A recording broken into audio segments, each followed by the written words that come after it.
നിങ്ങളുടെ ഇഷ്ട പരമ്പരകൾ എക്സ്ക്ലൂസീവായി സൺ നെക്സ്റ്റ് ആപ്പിലൂടെ തികച്ചും ഫ്രീ ആയി ഇപ്പോഴേ ആപ്പ് ഡൗൺലോഡ് ചെയ്യൂ.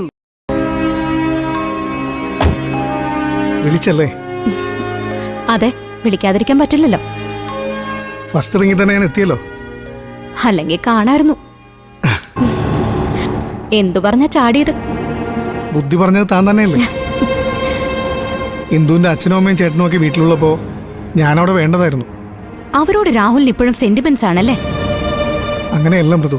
പിന്നെ രാഹുൽ എന്നെ പ്രപ്പോസ് ചെയ്ത കാര്യം പറയാനായി ഞാൻ എന്റെ വീട്ടിൽ പോയി വരുമ്പോഴേക്കും രാഹുൽ മറ്റൊരു പെണ്ണിന്റെ കഴുത്തിൽ താലി കിട്ട്. ഇനി ഞാൻ എന്റെ വീട്ടുകാരോട് എന്ത് പറയും രാഹുൽ? മനഃപൂർവ്വമല്ലെന്ന് ഞാൻ പറഞ്ഞില്ലേ മൃദു? അങ്ങനെ പറഞ്ഞതുകൊണ്ട് എനിക്കുണ്ടായ നഷ്ടം തീരോ? ഞാനിതുവരെ വയലന്റായി റിയാക്ട് ചെയ്യാത്തതേ എനിക്ക് നിന്നോടുള്ള ഇഷ്ടം കൊണ്ടാ രാഹുൽ, അല്ലാതെ എനിക്ക് വിഷമോ സങ്കടമോ ഇല്ലാഞ്ഞിട്ടൊന്നുമല്ല. Cool down, cool down. തെറ്റു മുഴുവൻ എന്റെ ഭാഗത്താ. സോറി, വീണ്ടും വീണ്ടും സോറി. സോറി ഒന്നും പറയണ്ട. എന്റെ മനസ്സ് ഇതുമായി ഒന്ന് പൊരുത്തപ്പെടുന്നവരെ രാഹുൽ ഒന്ന് അഡ്ജസ്റ്റ് ചെയ്താൽ മതി.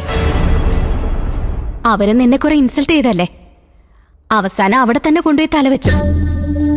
കുറച്ച് അവരോടെ അനുഭവിക്കട്ടെ. എനിക്ക് നിന്നെ മടുക്കുമ്പോ മാത്രം ഇന്ദു നിന്റെ ഭാര്യയായ മതി, അല്ലാതെ തൊട്ടു പോകരുത് നീ അവളെ.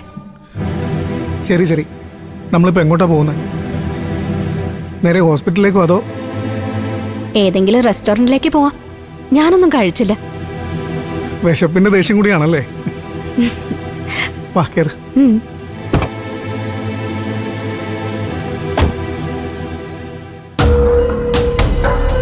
അത് അവൻ തന്നെയാണെന്നുള്ള കാര്യത്തിൽ എനിക്ക് യാതൊരു സംശയവും. നന്ദുവിന്റെ ഒരു പഴയ ഫോട്ടോ പണ്ട് ഞാൻ കണ്ടിട്ടുണ്ട്. അവന്റെ അതേ ഛായ തന്നെയാ കല്യാണത്തലേന്ന് അവിടെ വന്നവനും. അതിപ്പോ നന്ദുവിന്റെ സഹോദരൻ നിതിൻ തന്നെയാണെന്ന് ഉറപ്പിച്ചാലും ആ തിരക്കിനിടയിലേക്ക് അവൻ എന്തിനു വന്നു എന്നൊരു ചോദ്യമില്ലേ? അവൻ ദയയെ കാണാൻ